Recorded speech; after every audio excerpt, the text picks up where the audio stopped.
જય હિન્દ, જય ભારત મિત્રો. સ્વાગત છે તમારું નવા વિડીયોની અંદર. આ વિડીયો છે એ તમારા માટે ખૂબ જ ઉપયોગી છે, કારણ કે આ વિડીયોની અંદર આપણે પીએમ આવાસ યોજના વર્ષ 2026 અને 27ની ચર્ચા કરવાના છીએ.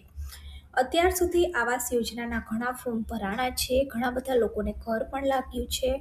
દર વર્ષે સરકાર બજેટની અંદર નવી આવાસ યોજનાની જાહેરાત કરતી હોય છે.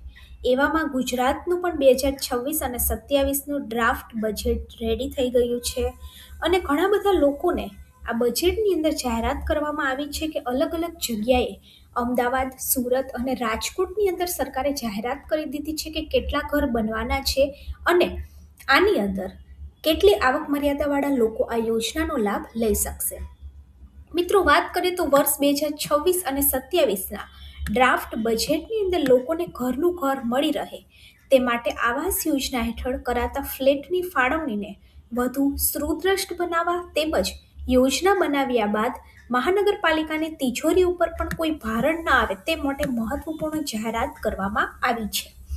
મિત્રો, સૌથી પહેલા આપણે રાજકોટની વાત કરશું, ત્યારબાદ અમદાવાદની વાત કરશું અને ત્યારબાદ સુરતની વાત કરશું. રાજકોટ, અમદાવાદ અને સુરતની અંદર સરકારે આવતા વર્ષની અંદર કેટલા આવાસ યોજનાના મકાન બનવાના છે, કયા વિસ્તારની અંદર બનવાના છે એની ચોક્કસ માહિતી આપી છે. મિત્રો, વાત કરીએ તો રાજકોટ મહાનગરપાલિકા દ્વારા આવાસ યોજના બનાવી આપનાર બિલ્ડરને પ્લોટ આપવાનું પણ નક્કી કરી દેવામાં આવ્યું છે. આમ ઘરનું સ્વપ્ન જોતા અસંખ્ય પૈકી 3170 લોકોને આવાસ મળી જશે અને બદલામાં મહાનગરપાલિકા કિંમતી પ્લોટ મળવાના કારણે આવાસ યોજના વચ્ચે હરીફાઈ પણ જોવા મળશે. તો આવી રીતે રાજકોટની અંદર સરકારનો ટાર્ગેટ છે કે ટોટલ 3170 આવાસ યોજનાના ઘર બનશે અને જરૂરિયાતમંદ લોકોને આ આવાસ યોજના અંતર્ગત ઘર ફાળવવામાં આવશે.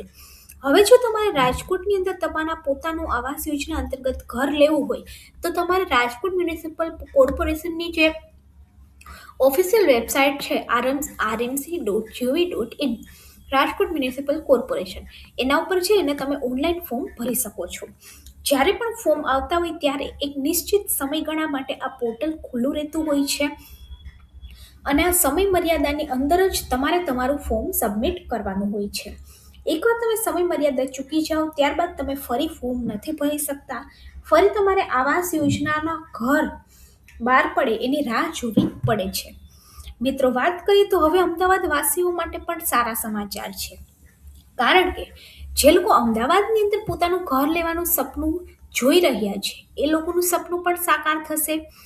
અમદાવાદની અંદર 1 BHK 7 લાખ અને 2 BHK 30 લાખ, 2 વર્ષની અંદર 30 સ્થળોએ 10,000થી વધુ ફ્લેટ બનવાના છે.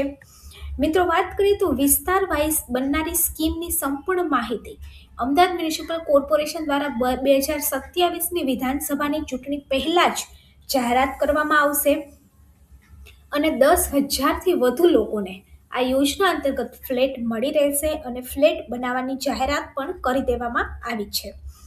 આવી જ રીતે મિત્રો, વાત કરીએ તો અમદાવાદની અંદર જો તમારે ઘર લેવું હોય અથવા તો આવાસ યોજનાની અંદર ફોર્મ ભરવું હોય તો અમદાવાદની 2 વેબસાઇટ છે. એક તો છે એએમસી, અમદાવાદ મ્યુનિસિપલ કોર્પોરેશન, અને એક છે ઓડા, અમદાવાદ અર્બન ડેવલપમેન્ટ ઓથોરિટી.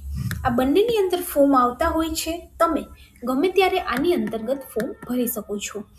એવી જ રીતે મિત્રો, વાત કરીએ તો સુરત પાલિકા દ્વારા 2026 અને 27ની અંદર આવાસ યોજના અંગેની જોગવાઈઓ અંગે આપણે વાત કરીએ તો પીએમ આવાસ યોજના અંતર્ગત સુરતની અંદર 9,820 જેટલા નવા આવાસ બનશે. શહેરની અંદર ગરીબી અને મધ્યમ વર્ગ માટે ઘરનું સાકાર કરવા માટે વર્ષ 2026 અને 27ના બજેટમાં પ્રધાનમંત્રી આવાસ યોજના શહેરી 2.0 અંતર્ગત ઘર બનાવવામાં આવશે. આ ઉપરાંત 9,820 ઘર બનશે, જેમાંથી EWS 1ના 6,980 અને EWS 2ના 2,840 જેટલા આવાસ છે એ બનશે. હવે જો મિત્રો તમે સુરતની અંદર ફોર્મ ભરવા માંગતા હોય તો સુરતની પણ એસએમસી, સુરત મ્યુનિસિપલ કોર્પોરેશનની ઓફિશિયલ વેબસાઇટ છે, ત્યાંથી તમે ઓનલાઈન ફોર્મ ભરી શકો છો. ઘણીવાર સુરતના જે ફોર્મ છે એ ઓફલાઈન આવે છે, જે તમારે કોટક મહિન્દ્રા બેંકની જે શાખા છે ત્યાં ફોર્મ ભરી અને ડોક્યુમેન્ટ સબમિટ કરવાના હોય છે.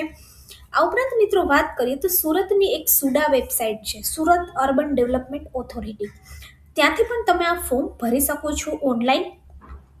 આ ઉપરાંત મિત્રો વાત કરીએ તો ગાંધીનગર, ભાવનગર જેવા શહેરોની અંદર પણ, જામનગર જેવા શહેરોની અંદર પણ આવાસ યોજના માટે વારંવાર ફોર્મ ભરાતા હોય છે.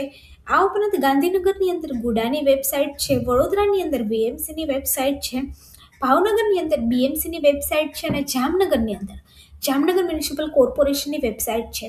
તો આવી રીતે તમે જે કોઈ પણ વિસ્તારની અંદર તમારું ઘર મેળવવા માંગતા હોય ત્યાંના વિસ્તારની મ્યુનિસિપલ કોર્પોરેશનની વેબસાઇટ ઉપર જઈ અને તમે તમારા ઘર માટેના ફોર્મ ભરી શકો છો.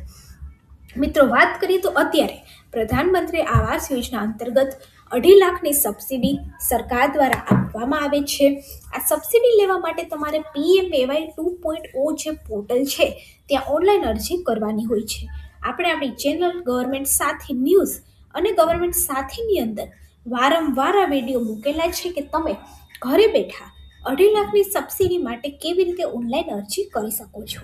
જો વિડીયો સારો લાગે તો વિડીયોને લાઈક કરી દેજો અને આપણી ચેનલ ગવર્મેન્ટ સાથી ન્યૂઝને સબસ્ક્રાઇબ જરૂરથી કરી દેજો. વિડીયોને બને એટલો વધારેમાં વધારે લોકો સુધી પણ શેર કરી દેજો.